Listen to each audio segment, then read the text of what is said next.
जय जगन्नाथ ओडिया टाइमलाइन रे स्वागत करुछि आपण माननकु मु क्षीरोद महातो। पॉल्यूशन नारे लोकंक ऊपर 10,000 टंकार चालाण। एहा एनवायरनमेंट सुरक्षा ना साधारण लोकंक ऊपर अत्याचार।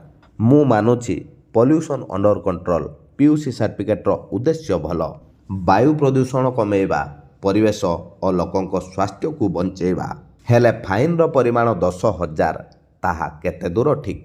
ओडिशार अधिकांश लोक दिन को 300 रु 400 टंका रोजगार करती। गाड़ी तांको पाई लग्जरी नुहे, जीवनर आवश्यकता। गाँ अंचल गुड़िकर पीयूसी सेंटर मध्य नाही। एमिति परिस्थिति रे 10,000 टंकार चालाण, ता अर्थ गोटे परिवार 1 रु 2 मासर खर्च। गाड़ी धुआं पाई साधारण लोक होउछंती दोषी।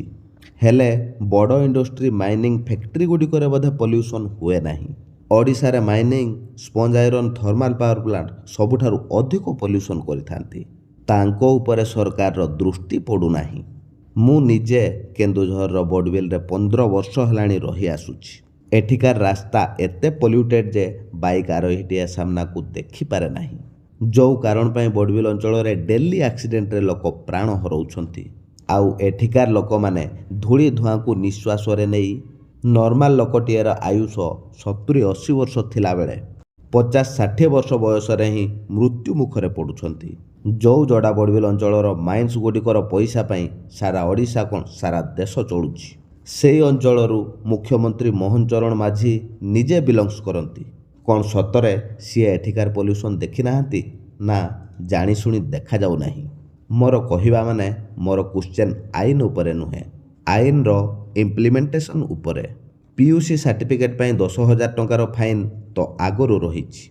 हेले अचानक वार्निंग नाही, अवेयरनेस नाही, डायरेक्ट 10,000 टंकार चालाण।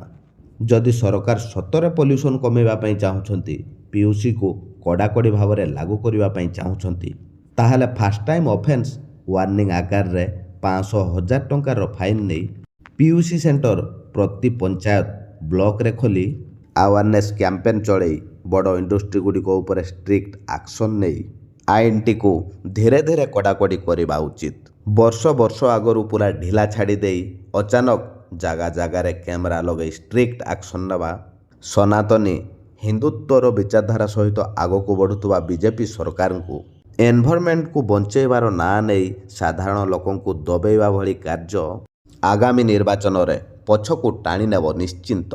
ओडिशार लोक बीजेपी को जितेइथिले हिंदुत्वर विचार पाई, शक्तिशाली और सफा शासन पाई, साधारण लोकंक पक्षरे नीति पाई। किंतु ओडिशा रे बीजेपी सरकार पॉलिसी ना रे पेनाल्टी राज चलाउछि। एही वीडियो माध्यम रे मु ओडिशार बीजेपी सरकार को मने पकई दवा पाई चाहुछि। हिंदुत्वर माने होउछि धर्म, न्याय, करुणा और साधारण मनुष्य प्रति संवेदना। हेले हिंदुत्वर ना नहीं इलेक्शन बेले भोट मागुथुबा बीजेपी सरकार पाखरे तो एभली किछि लक्षण देखा जाऊ नाही। पॉलिसी जदि लोकंको पाई तेबे लोकंको भय देखै नुहे, भरोसा देई इम्प्लीमेंट करिवा दरकार। बीजेपी को भोट देई जितेइथिबा लोकमानंकु अपोजिशन पार्टी अंधभक्तर आख्या देइछि। किंतु आजि सेई अंधभक्त मानंकर हृदय कांदुछि। अंधभक्त एमाने गरीब, मिडिल क्लास, श्रमिक, एमाने छोट छोट चाकिरिया टंका पाई नुहे ओडिशा रे आदर्शर शासन पाई बीजेपी को भोट दे जितेइथिले।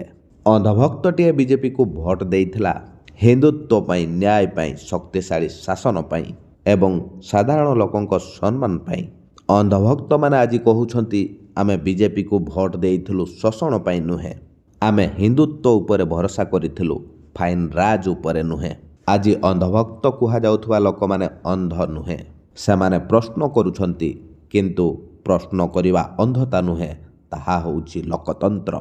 जदि आज ओडिशार लोक माने कहउछंती पॉलिसी को ठीक भावे इम्प्लीमेंट करा जाई नाही, अवेयरनेस बिना दंड अन्याय। लोक कहूनाहांती आईन हटाओ, लोक कहउछंती अवेयरनेस दियो, वार्निंग सिस्टम रख, साधारण लोकंक सीमा को बुझ, न्याय संगत शासन कर।